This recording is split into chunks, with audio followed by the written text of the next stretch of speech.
As the title credits roll, we zoom out of the intricate network of neurons and brain cells to find ourselves emerging from a tiny pore on the sweaty skin of our protagonist and narrator, Edward Norton. He stares down the barrel of a gun shoved in his mouth, held by a man named Tyler, Brad Pitt, who checks his watch and counts down to ground zero before asking if the narrator has any final words. The narrator mumbles through the gun in his mouth before Tyler removes it, and the narrator admits he can't think of anything to say. As Tyler gazes out the window of their high-rise, looking out over the dark city below, the narrator reminisces about how he first met Tyler, but stops himself, instead bringing us back to the start of the story.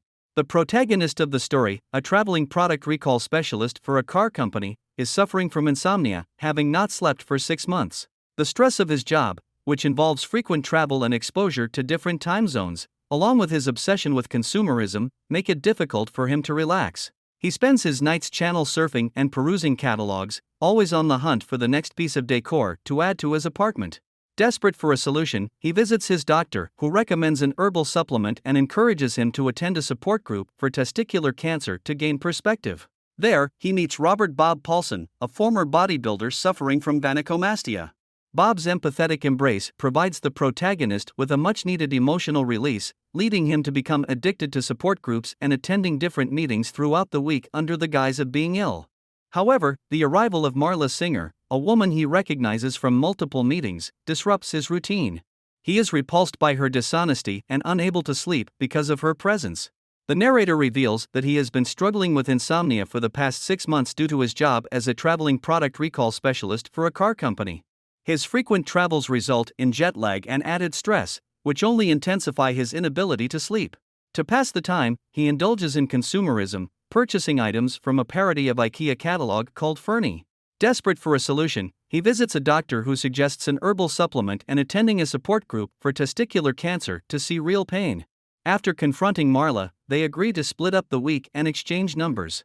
Despite this arrangement, the narrator's insomnia persists. On a flight home, he meets Tyler Durden, a soap salesman with a unique perspective on airplane safety manuals. Upon arriving home, the narrator's apartment explodes due to a gas leak. He calls Tyler and they meet in a parking lot, where Tyler invites the narrator to live with him on the condition that the narrator hits him as hard as he can. They engage in a fist fight, which surprisingly brings the narrator a sense of euphoria, and they return to Tyler's home, where he is squatting. Over the course of the following days, Tyler and the narrator find themselves engaging in more fights, which quickly draws the attention of other tough individuals. As their little group of fighters grows, Tyler decides to establish a formal fight club in the basement of the bar where they had their first altercation. With membership quickly increasing, Tyler and the narrator establish a series of rules, including the first two: you do not talk about Fight Club. However, these rules are consistently broken as members invite their friends to join. Throughout it all, Tyler continues to prove his insightful, albeit unorthodox and immoral, views on life. During this time, the narrator has a chance encounter with Marla and lies to her, claiming that he hasn't attended any more support group meetings because he has joined a new men-only group. Though he still treats her with disdain, he begins to take an interest in her. When Marla overdoses on Xanax, she calls the narrator, but he becomes tired of her rambling and hangs up. It later transpires that Tyler had picked up the phone, tracked Marla down, and had sex with her, much to the narrator's disgust. The next morning, Marla shows up in the narrator's kitchen, causing him to be astonished. However, his shock insults her, and she leaves in disgust. Tyler then enters the kitchen and gleefully reveals that he had slept with Marla the previous night. He also solemnly makes the narrator promise never to mention Tyler to Marla again. On that particular night, the narrator accompanies Tyler as he rummages through the trash of a liposuction clinic, collecting human fat for the soap he sells. According to Tyler, the best fat for soap making comes from humans. Once back in their kitchen, Tyler shows the narrator how to render tallow from the collected fat. He then goes on to explain the history of soap making before planting a wet kiss on the back of the narrator's hand and pouring pure lye onto it, causing a severe chemical burn. Tyler refuses to let the narrator wash off the lye, claiming that water will worsen the burn. Instead, he tells the narrator that the burn is a rite of passage, citing that he has endured the same burn on his own hand. Tyler then forces the narrator to pledge allegiance to him and neutralizes the burn with vinegar. Later on, when they meet with a cosmetics salesperson at a department store, the narrator notes that Tyler's soap sells for an exorbitant price.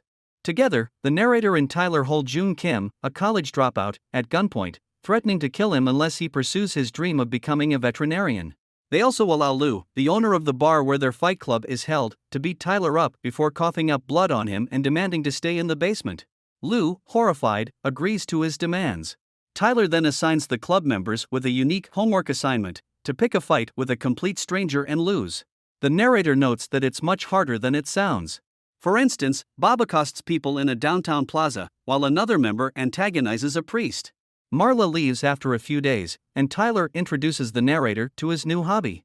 Using his soap-making skills, Tyler has turned the basement of the house into a laboratory where he creates explosives from soap and other ingredients. Tyler and the narrator continue to manage the fight club, but with a different frequency. At work, the narrator receives backlash and finally confronts his boss, Zach Granier, revealing his knowledge of the substandard practices and negotiating to work from home with increased pay to keep quiet. When his boss objects and calls security, the narrator beats himself up severely to mislead them into believing that his boss assaulted him. Tyler eventually gives homework assignments to his recruits, preaching about the drawbacks of consumerism and dependence on authority figures. He advocates for a return to a time when a person's worth was measured by the sweat on their back and they only used what they needed. This ideology evolves into Project Mayhem, and their fighting in basements turns into mischievous acts of vandalism and destruction. Their actions attract attention, but Tyler manages to convince the lead investigator that the people they depend on are the very ones they're targeting: waiters, bus drivers, sewer engineers, and more. They even threaten the police chief with castration, causing the investigation to be called off. The dilapidated house where Tyler and the narrator live becomes the center of Project Mayhem, where new recruits undergo a rigorous initiation and training, and new plans are hatched. As Project Mayhem grows, the narrator becomes increasingly distant from Tyler and jealous. He goes so far as to beat up and disfigure one recruit, Jared Leto, because he wanted to destroy something beautiful. On the way home from a fight club meeting, Tyler drives the narrator and two members in a large Lincoln Town car, taunting the narrator in the rain and accusing him of being weak and pathetic. Tyler then admits to destroying the narrator's apartment, and the narrator finally gives in to Tyler's worldview. Tyler lets the car drift into oncoming traffic, and they slam head-on into another vehicle. They emerge from the wreckage, and Tyler tells the narrator that he now has a new life based on living through a near-death experience. After Tyler disappears for an extended period, the narrator is left in the company of a growing number of Project Mayhem members who spend their time watching TV and relishing in the publicity of their destructive acts. When the narrator presses for more information about their activities, Bob reminds him of the first rule of Project Mayhem: you do not ask questions. Tragedy strikes when Bob is killed during a botched sabotage mission, prompting the narrator to seek the dissolution of the group before things spiral further out of control. In search of Tyler, the narrator uncovers a recent list of phone numbers and embarks on a journey to track them down, discovering that fight clubs have sprouted up all over the country. The narrator is taken aback when a bartender at a bar calls him sir and implies that he knows him. After confirming that it's not a test, the bartender reveals that he is Tyler Durden. Shocked, the narrator rushes back to his hotel room and calls Marla to ask about their relationship. Marla confirms that she knows him as Tyler Durden and hangs up annoyed. Suddenly, Tyler appears in the room and confronts the narrator for breaking his promise not to talk about him with Marla. As they talk, it becomes clear that they are the same person, with Tyler being a manifestation of the narrator's insomnia and fragmented psyche. The revelation is too much for the narrator to handle, and he faints. When he wakes up, he finds a list of phone numbers beside him, indicating that Tyler's persona has been taking over and traveling all over the country. Upon arriving at his home, the narrator discovers that it is completely deserted, save for a bulletin board containing a collection of folders, each detailing a building within the financial district. The folders reveal that Project Mayhem has infiltrated every one of these buildings, with the intent of destroying them and erasing credit card company records, thus wiping the slate clean. Fearing the destruction that could result, the narrator gathers up all the information and turns himself in to the police. After recounting everything he knows to an inspector, the narrator is left in the company of two officers, who he soon discovers are also Mayhem members. They reveal that they were instructed by him to castrate anyone who interfered with the project, including himself. Desperate to escape, the narrator manages to steal a pistol from one of the officers and flees to one of the buildings targeted for demolition. In the parking garage, he finds an unmarked van filled with nitroglycerin and attempts to disarm the bomb. Tyler appears and taunts him, but the narrator manages to successfully disarm the bomb. However, the Tyler personality gains control and reactivates the bomb, leading to a fierce fight between the two personalities. Oddly, the fight appears on the surveillance cameras as if the narrator is fighting himself. Ultimately, the Tyler personality triumphs and the narrator brings himself to another building to safely watch the destruction unfold. At the beginning scene, the narrator, who has a gun in his mouth, murmurs again and admits to Tyler that he cannot come up with anything. Tyler chuckles and dubs it flashback humor. Despite the narrator's pleading, Tyler insists on continuing the project, claiming that it will liberate humanity from the constraints of consumerism and extravagance without any casualties. He reassures the narrator that the people working in the buildings are all members of Project Mayhem and fully aware of the plan. Pushed to his limits, the narrator realizes that he can do whatever Tyler can do. When he sees Tyler holding the gun, he realizes that it is in his own hand. He raises it to his chin and implores Tyler to listen to him. He declares that his eyes are open and then places the gun in his mouth, pulling the trigger. The bullet grazes the side of his jaw, while Tyler is killed with a large wound in the back of his head.